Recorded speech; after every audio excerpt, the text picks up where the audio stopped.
Assalamu alaikum, dear students. We were studying states of matter, and in that respect, we have studied the chapter in which we have studied gases and plasma. And now, in this chapter, we will study liquids and solids. As you know, there are four different states of matter: solids, liquids, gases, and plasma. So about gases and plasma we have studied, but now we will start a new chapter that is about liquids and solids.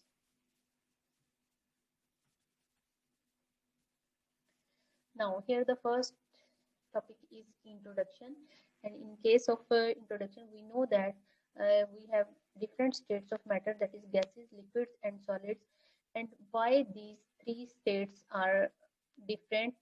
There is only difference that is in these states is intermolecular forces. That is, in case of solids, liquids and gases, different types of intermolecular forces are present, or their strength is different in case of solids, liquids and gases. And we know that gases have very weak intermolecular forces, liquids have more stronger forces as compared to gases, and solids have much stronger intermolecular forces. So first of all, we will study about intermolecular forces. Now, in case of molecules of a compound, the forces which are present within the same molecule, they are known as intramolecular forces. For example, if we have a water molecule, then there is a bond between oxygen and hydrogen, and second bond between oxygen and second hydrogen. Now, these two bonds are also type of forces, but they are intramolecular forces. But here we will study intermolecular forces. What are intermolecular forces? These are forces between two molecules or between different molecules of the same substance, that are known as intermolecular forces. Now here in this chapter we will study different types of intermolecular forces. What intermolecular forces do with the state of matter. Intermolecular forces bring the molecules close together, and they give particular physical properties to the substance. Intermolecular forces only affect physical properties of gases, liquids and solids. Now we have four different types of intermolecular forces. Now first one is dipole forces. Second one are ion dipole forces. Third one are dipole induced dipole forces, and the fourth one are instantaneous dipole induced dipole forces. Now we will discuss all these in detail one by one.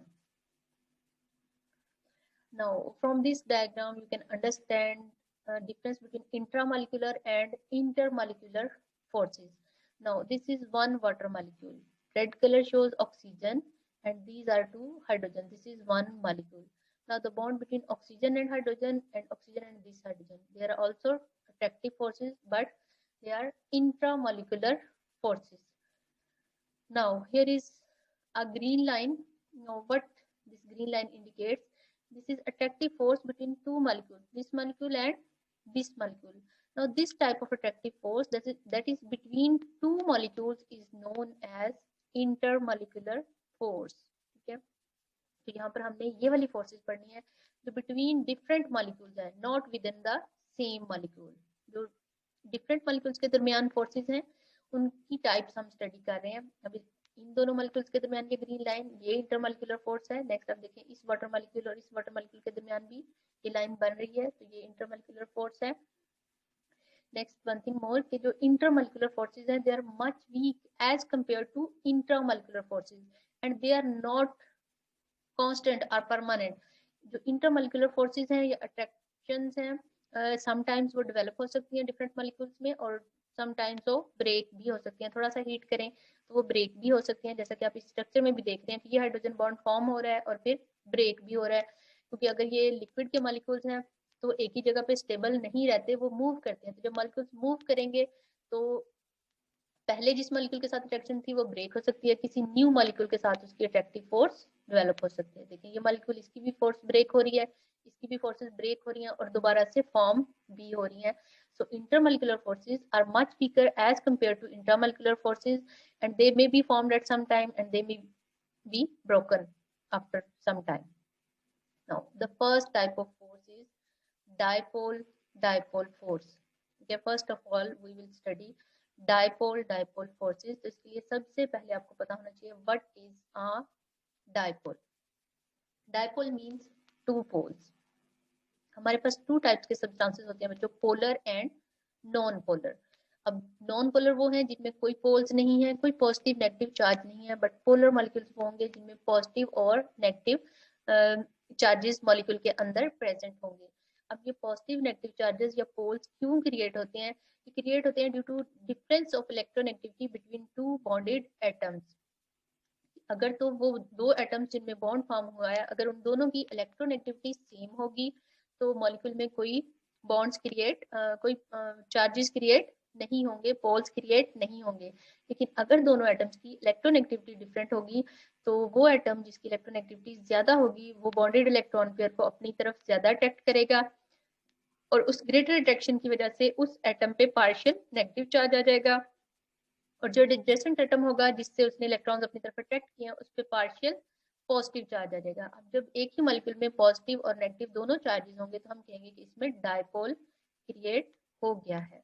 अब dipole forces हमने पढ़नी है, उसके लिए हम example देखते हैं. Look at this one. This is molecule of HCl. अब हाइड्रोजन और क्लोरीन एटम दोनों की इलेक्ट्रोनेगेटिविटी में डिफरेंस है. Chlorine atom has more electronegativity as compare to hydrogen atom. तो उस ज्यादा इलेक्ट्रोनेगेटिव. और what is electronegativity? Is the ability to attract shared electron pair. कि एटम की में कितनी एबिलिटी है कि वो इस शेयर्ड इलेक्ट्रॉन पेयर को अपनी तरफ अट्रैक्ट करे. अब क्लोरीन की एबिलिटी ज्यादा है तो इस बॉन्ड में जो दोनों इलेक्ट्रॉन्स हैं, एक हाइड्रोजन का और एक क्लोरीन का, उन दोनों को क्लोरीन एटम अपनी तरफ ज्यादा अट्रैक्ट करेगा और उस अट्रैक्शन की वजह से क्लोरीन पर पार्शियल नेगेटिव चार्ज आ जाएगा. और जब इलेक्ट्रॉन पेयर क्लोरीन से क्लोज होगा, हाइड्रोजन से डिस्टेंस पे होगा, तो हाइड्रोजन पे पार्शियल पॉजिटिव चार्ज आ जाएगा. Now this is a polar molecule and partial negative and partial positive charges are known as dipoles. अब वो सारे मॉलिक्यूल्स जिनमें डायपोल्स हैं उनका जो नेगेटिव एंड होगा वो दूसरे मॉलिक्यूल के पॉजिटिव एंड को अपनी तरफ अट्रैक्ट करेगा. ये वन मॉलिक्यूल है HCl का और ये सेकंड मॉलिक्यूल है. अब वन मॉलिक्यूल का जो नेगेटिव पार्ट है वो सेकंड मॉलिक्यूल के पॉजिटिव पार्ट को अपनी तरफ अट्रैक्ट करेगा. इस तरह इन दोनों एटम्स के दरमियान में एक वीक अट्रैक्शन डेवलप हो जाएगी. Now, this attraction is known as dipole-dipole attraction. इस मॉलिक्यूल में भी डायपोल थे और इसमें भी डायपोल्स प्रेजेंट हैं. इन डायपोल्स की वजह से जो अट्रैक्शन डेवलप हुई है it's known as dipole dipole attraction. अब नेक्स्ट मॉलिक्यूल का जो क्लोरीन एटम है वो अपने से नेक्स्ट मॉलिक्यूल के हाइड्रोजन को अपनी तरफ अट्रैक्ट करेगा और इसी तरह ये अट्रैक्शन जो है वो नेक्स्ट मॉलिक्यूल्स में भी डेवलप होती जाएगी. अब ये डिपेंड करता है कि जो HCl के मॉलिक्यूल्स हैं उनके पास कितनी एनर्जी है, उनका कितना टेम्परेचर है. अगर तो लो टेम्परेचर है तो अट्रैक्शंस डेवलप होंगी, अगर थोड़ा सा टेम्परेचर हाई होगा तो ये अट्रैक्शंस ब्रेक भी हो सकती हैं due to movement of molecules. ठीक है, तो dipole dipole attractions are weak forces as compare to forces that are present between hydrogen and this chlorine. इस हाइड्रोजन और क्लोरीन में कोवेलेंट बॉन्ड है and it's much stronger as compared to this one. This one force is only 1% effective as compared to this one, but effective है क्योंकि ये फिर आगे से मॉलिक्यूल्स की फिजिकल प्रॉपर्टीज को इफेक्ट करेंगी. ये डायपोल डायपोल फोर्सेस कि जिन मॉलिक्यूल्स में डायपोल डायपोल फोर्सेस होंगे उनके बॉइलिंग पॉइंट्स हाई होंगे, और अगर ये फोर्सेस कम होंगी, वीक होंगी, नहीं होंगी तो फिर मॉलिक्यूल्स के melting points, boiling points, heat of vaporisation और जो हीट ऑफ सब्लिमेशन है उसकी वैल्यूज कम होंगी. अच्छा जी, अब इनकी स्ट्रेंथ किस पे डिपेंड करती है? ये जो डायपोल डायपोल फोर्सेस हैं इनकी स्ट्रेंथ डिपेंड करती है बच्चों difference of electronegativity between two bonded atoms. अब यहाँ ये दोनों जो बॉन्डेड एटम्स हैं इनमें इलेक्ट्रोनेगेटिविटी का डिफरेंस जितना ज्यादा होगा ये डायपोल डायपोल फोर्स उतनी ही स्ट्रॉन्ग होगी. ठीक है, जैसे यहाँ पर तो हाइड्रोजन और क्लोरीन है, अगर यहाँ पर कोई और एटम हो तो उन दोनों में अगर इलेक्ट्रोनेगेटिविटी डिफरेंस हाइड्रोजन क्लोरीन से ज्यादा होगा तो उनमें ये जो डायपोल डायपोल फोर्स है ये भी स्ट्रॉन्ग होगी, क्योंकि जितना इलेक्ट्रोनेगेटिविटी डिफरेंस ज्यादा होगा ये पार्शियल नेगेटिव और पार्शियल पॉजिटिव चार्जेस की अमाउंट भी ज्यादा होगी. तो ज्यादा स्ट्रॉन्ग अट्रैक्शन होगी between partial negative and partial positive of other molecule. और जितनी ये डायपोल डायपोल फोर्सेस स्ट्रॉन्ग होंगी उतने ही जो थर्मोडायनेमिक पैरामीटर्स हैं मॉलिक्यूल्स के या उस कंपाउंड के उनकी वैल्यूज हाई होंगी। थर्मोडायनेमिक मींस जो हीट पे डिपेंड करेंगे, जिसमें मेल्टिंग पॉइंट्स हैं, बॉइलिंग पॉइंट्स हैं, हीट ऑफ वेपराइजेशन है एंड हीट ऑफ सब्लिमेशन है। यानी उसको मेल्ट करने के लिए ज्यादा हीट रिक्वायर्ड होगी, बॉयल करने के लिए ज्यादा हीट रिक्वायर्ड होगी, उसको वेपर्स में कन्वर्ट करने के लिए ज्यादा हीट रिक्वायर्ड होगी। और अगर वो सब्लिमेशन शो करता है यानी सॉलिड से डायरेक्ट वेपर्स में कन्वर्ट होता है तो भी उसके लिए हीट ऑफ सब्लिमेशन की वैल्यू हाई होगी as compare to those molecules which don't possess dipole dipole forces. Now the second type of forces are dipole induced dipole forces. अब जो फर्स्ट टाइप ऑफ फोर्सेज है उसमें सारे molecules में ही dipoles present होंगे, उनमें जब अट्रैक्शंस होंगी तो उसको हम कहेंगे dipole dipole forces.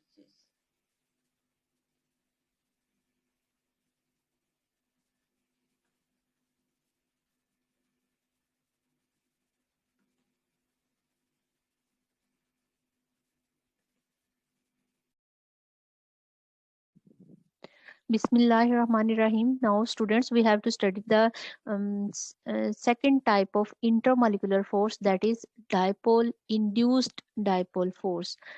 Now, when these type of forces operate, when we have a mixture of polar and non-polar molecules, that is, we have a mixture, and the mixture contains two types of molecules. One are polar and the other are non-polar molecules. दोनों तरह के molecules हमारे पास present हैं। अब जब दोनों तरह के मॉलिक्यूल्स हमारे पास प्रेजेंट होंगे, this is one type of molecules which have permanent poles, positive pole and negative pole, that is positive and negative one.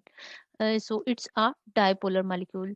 Now in the mixture we have another type of molecules which are non-polar molecule. You can see that here are protons and outside there are electrons. So this molecule have no positive negative parts. Overall this molecule is non-polar.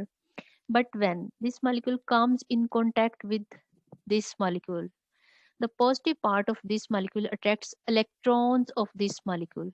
Positive part of this polar molecule attracts electrons of this non-polar molecule. So it's this side becomes negative, that is partial negative, and the opposite side will become partial positive. So this polar molecule will create poles in this non-polar molecule, and after that we will have, this is the first one molecule which was already polar, and this is the second molecule which was non-polar at the start, but this polar molecule made this molecule also a polar molecule.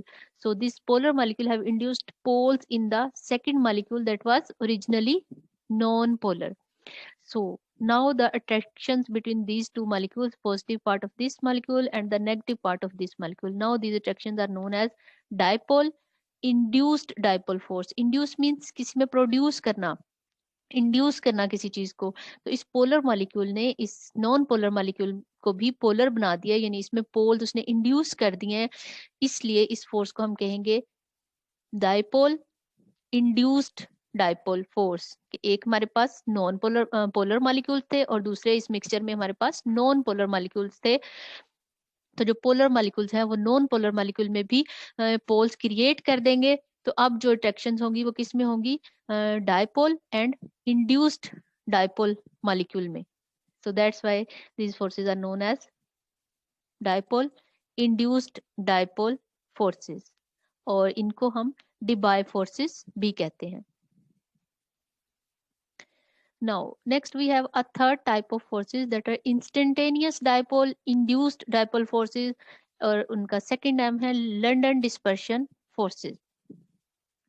इससे पहले हमने जो दोनों forces पढ़ी उनमें first one में तो सारे मॉलिक्यूल्स में डायपोल था, पोलर मॉलिक्यूल थे, सेकंड वन में पोलर और नॉन पोलर मिक्स थे। Now instantaneous dipole induced dipole forces हम उन मॉलिक्यूल्स के लिए पढ़ेंगे जो टोटली नॉन पोलर हैं। फॉर एग्जांपल अगर हम देखें कि नोबल गैसेस जो हैं उनको भी हम लिक्विफाई कर सकते हैं, तो अब अगर वो लिक्विड में कन्वर्ट हो रही हैं तो वो कब कन्वर्ट होंगी, जब उनमें some sort of attractive forces develop होंगी। तो नॉन पोलर मॉलिक्यूल्स में अट्रैक्टिव फोर्सेस जो प्रेजेंट होती हैं वो ये फोर्सेस होती हैं instantaneous dipole, induced dipole forces.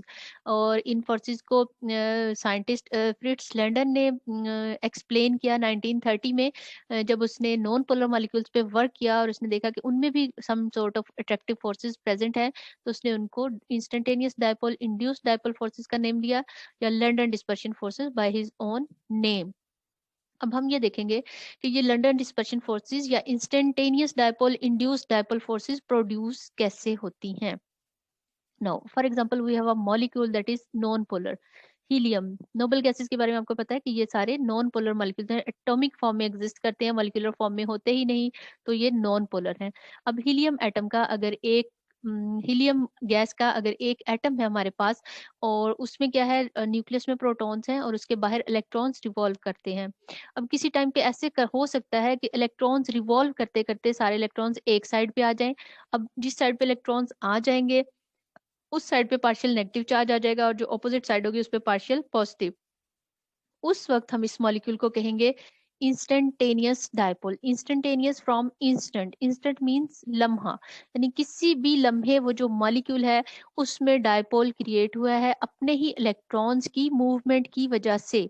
Instantaneous dipole, electrons revolve कर रहे थे न्यूक्लियस की साइड पे, किसी वक्त मूव करते हुए अगर इलेक्ट्रॉन्स एक साइड पे आ गए हैं तो वो साइड एटम की नेगेटिव हो जाएगी और ऑपोजिट साइड पॉजिटिव होगी।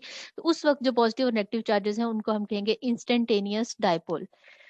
अब ये एक ऐसा हमारे पास एटम है जिसमें इंस्टेंटेनियस डायपोल क्रिएट हो गया है। ठीक है, ये वो वाली एटम है जिसमें इंस्टेंटेनियस डायपोल क्रिएट हो गया है। इसकी वन साइड नेगेटिव है और वन साइड पार्शियल पॉजिटिव है, partial negative and partial positive. अब ये मॉलिक्यूल जब किसी दूसरे नॉन पोलर मॉलिक्यूल के करीब आएगा, यानी हीलियम के ही दूसरे नॉन पोलर मॉलिक्यूल के करीब आएगा, तो जिसका पार्शियल एंड है वो उसके इलेक्ट्रॉन्स को रिपेल करेगा, तो उसके इलेक्ट्रॉन्स डिस्टेंस पे चले जाएंगे और उसका जो पॉजिटिव पार्ट होगा वो इसके क्लोज आ जाएगा। इस तरह ये वाला जो मॉलिक्यूल है इसमें भी डायपोल क्रिएट हो जाएगा। अब ये डायपोल कौन सा होगा? Induced dipole. फर्स्ट वन जो था वो इंस्टेंटेनियस डायपोल था।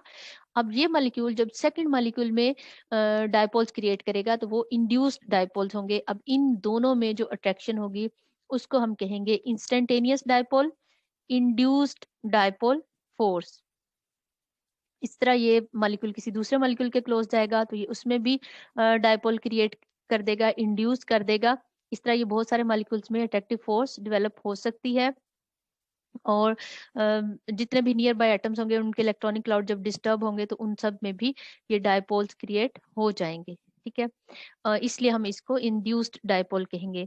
ना इसको हम डिफाइन कर सकते हैं कि momentary force of attraction created between instantaneous dipole and the induced dipole is called instantaneous dipole induced dipole force.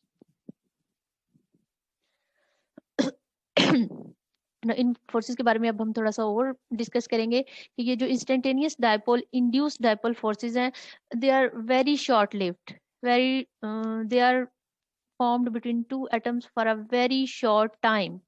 कि एक लम्हे पे अगर वो instantaneous dipole induced dipole produce हुआ है तो मे बी सेकेंड इंस्टेंट पे वो खत्म हो जाए, उन दो मॉलिक्यूल्स के दरमियान ये अट्रैक्शन खत्म हो जाए, और नेक्स्ट किसी और दो मॉलिक्यूल्स के दरमियान में ये अट्रैक्टिव फोर्सेस डेवलप हो जाएंगे। ये बहुत ही शॉर्ट लिव्ड हैं और टेम्परेरी फोर्सेस हैं।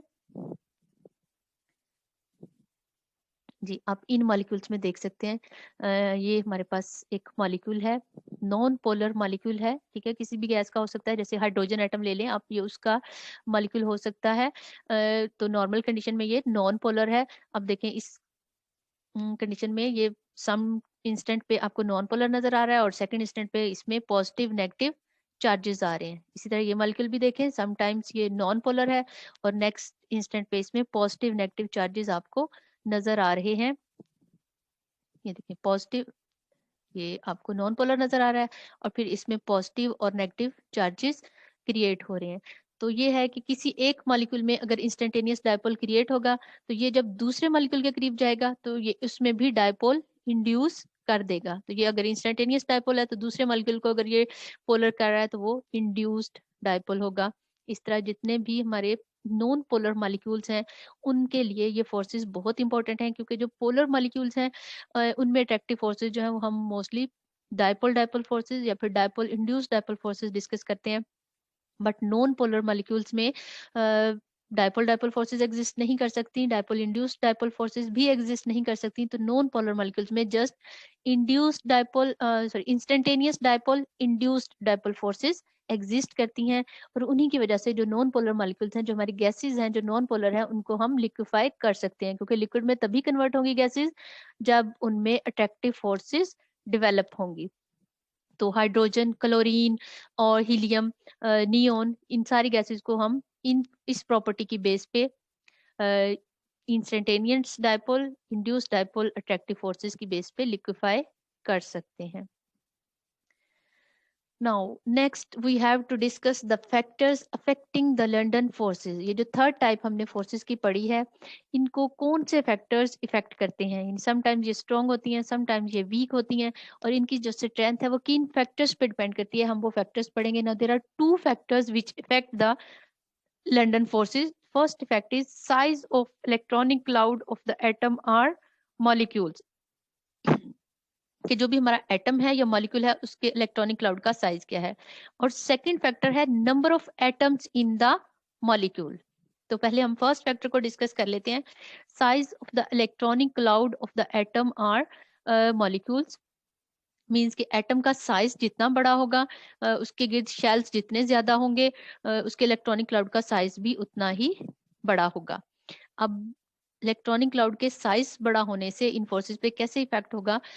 अब जितना इलेक्ट्रॉनिक क्लाउड का साइज लार्ज होगा उसको डिस्पर्स करना उतना ही इजी होगा। डिस्पर्शन मींस, डिस्टॉर्शन मींस कि इलेक्ट्रॉन्स कभी मूव करते हुए एक साइड पे आ जाएंगे तो मींस उसमें डिस्टॉर्शन होगी या डिस्पर्शन होगी या इलेक्ट्रॉनिक चार्जेस की एक साइड नेगेटिव हो जाएगी और दूसरी साइड पॉजिटिव हो जाएगी। तो एटम का साइज जितना लार्ज होगा उतनी ही डिस्पर्शन उसमें होने के चांसेस या पॉसिबिलिटी ज्यादा है। और अगर उसके एटम का साइज स्मॉल होगा तो उसमें वो डिस्पर्शन ऑफ इलेक्ट्रॉनिक क्लाउड जो आउटर मोस्ट इलेक्ट्रॉन्स की है वो उसकी पॉसिबिलिटी उतनी ही कम होगी।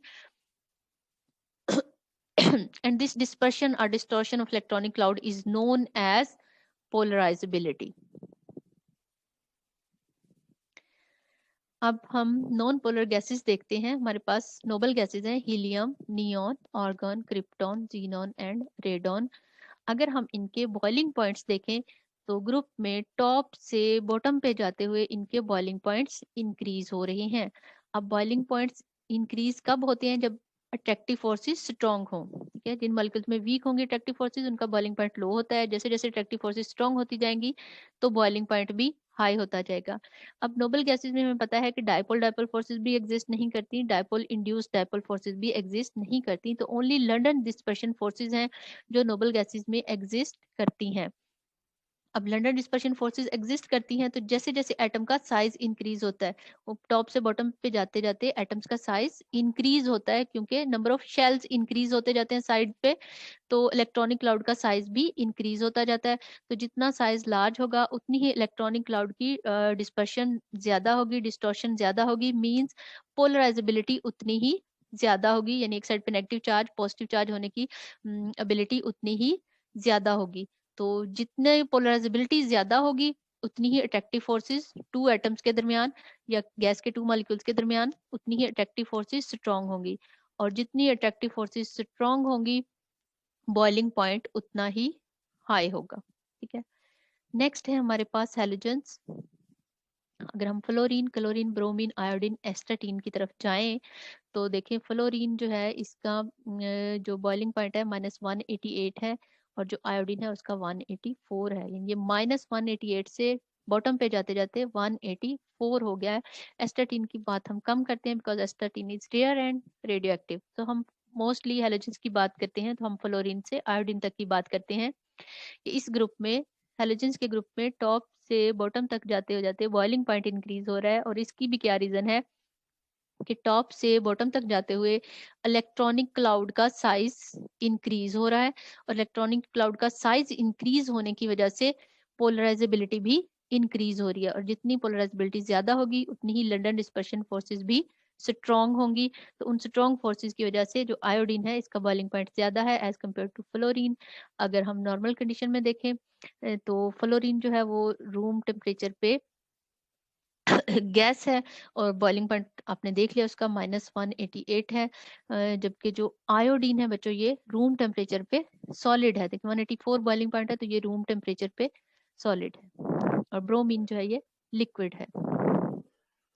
तो टॉप से बॉटम तक जाते हुए बॉइलिंग पॉइंट हैलोजेंस के क्यों इंक्रीज हो रहे हैं? Due to greater polarizability. And why there is greater polarizability? Due to increase in the size of electronic cloud. किसी भी ग्रुप में टॉप से बॉटम पे जाते हुए size of electronic cloud increase होने की वजह से जो बॉटम पे एलिमेंट होगा उसका बॉइलिंग पॉइंट हाई होगा। ये शॉर्ट रीजन में भी पूछा जा सकता है आपसे कि why the boiling point of halogens increases in going from top to bottom. तो आप यही रीजन एक्सप्लेन करेंगे। टॉप से बॉटम पे जाते जाते इलेक्ट्रॉनिक क्लाउड का साइज इंक्रीज होने की वजह से पोलराइजेबिलिटी इंक्रीज हो रही है, और पोलराइजेबिलिटी इंक्रीज होने की वजह से लंडन डिस्पर्शन फोर्सेस स्ट्रॉन्ग हो रही हैं। ये था फर्स्ट फैक्टर। इसका नेट कंक्लूजन क्या है कि जैसे जैसे इलेक्ट्रॉनिक क्लाउड का साइज इंक्रीज होगा पोलराइजेबिलिटी इंक्रीज होगी, और पोलराइजेबिलिटी इंक्रीज होने की वजह से बॉइलिंग पॉइंट्स भी इंक्रीज होंगे। Now the second factor is that affects London dispersion forces is the number of atoms in a non-polar molecule. हम ये फोर्सेस किसके लिए पढ़ रहे हैं? नॉन पोलर मॉलिक्यूल्स के लिए। और सेकंड फैक्टर जो इन फोर्सेस को इफेक्ट करेगा that is the number of atoms in a non polar molecule. अब जैसे जैसे नंबर ऑफ एटम्स इंक्रीज होता जाएगा मॉलिक्यूल में तो लंडन डिस्पर्शन फोर्सेस भी स्ट्रॉन्ग होती जाएंगी। जैसे जैसे नंबर ऑफ एटम्स इंक्रीज होगा साइज लार्ज होगा, पोलराइजेबिलिटी भी उतनी ही इंक्रीज होगी, और जितनी पोलराइजेबिलिटी इंक्रीज होगी लंडन डिस्पर्शन फोर्सेस भी इंक्रीज होती जाएंगी। और लंडन डिस्पर्शन फोर्सेस के स्ट्रॉन्ग होने के साथ ही उस मॉलिक्यूल का बॉइलिंग पॉइंट भी इंक्रीज होता जाएगा। इसके लिए अब हम एग्जांपल लेंगे हाइड्रोकार्बन्स की। हाइड्रोकार्बन्स में we have different hydrocarbons. What are hydrocarbons? Hydrocarbons are compounds of carbon and hydrogen. Hydrocarbons are organic compounds which have carbon and hydrogen. Now one carbon hydrocarbon is known as methane, two carbon hydrocarbon is known as ethane, then three carbon propane, four carbon butane. Now 1 से second तक जाते जाते जो increase होती है वो किसकी increase है कि मीथेन CH4 फार्मूला है बच्चों, और नेक्स्ट ईथेन C2H6। इन दोनों में किसका डिफरेंस है? CH2। एक मॉलिक्यूल से first member of hydrocarbon series से सेकंड मेंबर तक जाते हुए जो इंक्रीज हो रही है, एक कार्बन इंक्रीज हो रही है और 2 हाइड्रोजन इंक्रीज हो रही है। नेक्स्ट फिर एक कार्बन इंक्रीज होगी और 2 हाइड्रोजन, और नेक्स्ट फिर एक कार्बन और 2 हाइड्रोजन। जो ब्यूटेन है इसका फार्मूला है C4H10। मीथेन है CH4 1 कार्बन एंड 4 हाइड्रोजन, और ब्यूटेन है C4H10 यानी 4 कार्बन हो गई हैं और 10 हाइड्रोजन हो गई हैं। अब हम इनके बॉइलिंग पॉइंट्स देखते हैं। मीथेन का -164 है, ईथेन का -88 है, प्रोपेन -42 है, ब्यूटेन 0.5। अब देखें यहाँ से यहाँ तक आते हुए बॉइलिंग पॉइंट्स इंक्रीज हो रहे हैं। अब ये बॉइलिंग पॉइंट्स क्यों इंक्रीज हो रहे हैं? क्योंकि इस सीरीज में ऊपर से नीचे जाते जाते number of atoms in the molecule increase हो रहे हैं। ये इस CH4 1 carbon and 4 hydrogen total 5 atoms थे, और butane C4H10 4 carbon and 10 hydrogen total 14 atoms इसमें हो गए हैं। तो अब नंबर ऑफ एटम्स इंक्रीज होने की वजह से ब्यूटेन की पोलराइजेबिलिटी ज्यादा है एज कंपेयर टू मीथेन, और इस पोलराइजेबिलिटी ज्यादा होने की वजह से डिस्टॉर्शन ऑफ इलेक्ट्रॉनिक क्लाउड ज्यादा होने की वजह से इसका बॉइलिंग पॉइंट भी इंक्रीज हो गया है, क्योंकि जितनी पोलराइजेबिलिटी ज्यादा होगी उतनी ही इसके मॉलिक्यूल्स में attractive forces that is London dispersion forces strong होंगी, और इसको बॉयल करने के लिए उन फोर्सेस को ब्रेक करने के लिए ज्यादा एनर्जी रिक्वायर्ड होगी। देख लें कि जो हमारी मीथेन है वो रूम टेम्परेचर पे गैस है। अप टिल 4 कार्बन ये गैसेज ही हैं। हम नेक्स्ट देखते हैं। अब हमारे पास pentane 5 carbon hydrocarbon, hexane 6 carbon hydrocarbon and decane 10 carbon hydrocarbon है। ठीक है, तो देखिए पेंटेन का 36 सेंटीग्रेड बॉइलिंग पॉइंट है, नेक्स्ट हेक्सेन का 68, डिकेन 174, और आइसोडिकेन भी डिकेन का ही आइसोमर है बट उसकी थोड़ी सी स्ट्रक्चरल चेंजेस आई हैं। उसका 327 सेंटीग्रेड बॉइलिंग पॉइंट है। फर्स्ट वन गैस था, उसके बाद ये लिक्विड्स हैं, और जो लास्ट वन आइसोडिकीन है वो सॉलिड है। अब देखिए ये कार्बन 1 से कार्बन 10 तक जाते हुए गैस से सॉलिड में कन्वर्ट हो गए, यानी first members gas, then liquids, then solids. तो गैस से सॉलिड में कन्वर्ट होने से हमें क्या पता चलता है कि इनमें अट्रैक्टिव फोर्सेस स्ट्रांग हो रही हैं, क्योंकि हमें पता है गैसेस में जो अट्रैक्टिव फोर्सेस हैं वो बहुत वीक होती हैं, लिक्विड्स में अट्रैक्टिव फोर्सेस गैसेस से स्ट्रांग होती हैं, और सॉलिड्स में अट्रैक्टिव फोर्सेस बहुत स्ट्रांग हैं। तो ये जो हमारे हाइड्रोकार्बन्स हैं ये नॉन पोलर मॉलिक्यूल्स हैं, बट ये भी सॉलिड फॉर्म में एग्जिस्ट कर रहे हैं। तो ये कौन सी फोर्सेस की वजह से सॉलिड फॉर्म में एग्जिस्ट कर रहे हैं? ये लंडन डिस्पर्शन फोर्सेस की वजह से सॉलिड फॉर्म में एग्जिस्ट कर रहे हैं। जैसे ही मॉलिक्यूल में नंबर ऑफ एटम्स इंक्रीज होता जाएगा, उनमें अट्रैक्टिव फोर्सेस स्ट्रांग होती जाएंगी, और वो गैस से सॉलिड फॉर्म में कन्वर्ट हो जाएंगे। अब यहाँ तक ये 3 टाइप्स हमने इंटरमॉलिक्यूलर फोर्सेस की डिस्कस की। नेक्स्ट जो फोर्थ टाइप है बच्चों, आइन डाइपोल फोर्सेस। आइन डाइपोल फोर्सेस कौन सी फोर्सेस होंगी? जिसमें जो एक चीज जो है वो आइन होगी। आइन फॉर एग्जांपल जैसे आप सोडियम आइन पढ़ते हैं, क्लोराइड आइन पढ़ते हैं, वो आइन है, और दूसरी चीज डाइपोल होगी। तो उसमें हम एग्जांपल दे सकते हैं सोडियम पॉजिटिव आयन की attraction with water molecules. Sodium positive जो है वो आयन है, और वाटर मॉलिक्यूल्स में डाइपोल्स प्रेजेंट है। तो सोडियम पॉजिटिव आयन को अगर वाटर मॉलिक्यूल सराउंड कर रहे हैं तो उन दोनों में जो अट्रैक्टिव फोर्स है that is ion dipole force. इस तरह अगर क्लोराइड नेगेटिव एटम है और उसको वाटर मॉलिक्यूल सराउंड कर रहे हैं अट्रैक्टिव फोर्सेस से, तो वो फोर्स भी क्या होगी? Ion dipole force. Thank you students.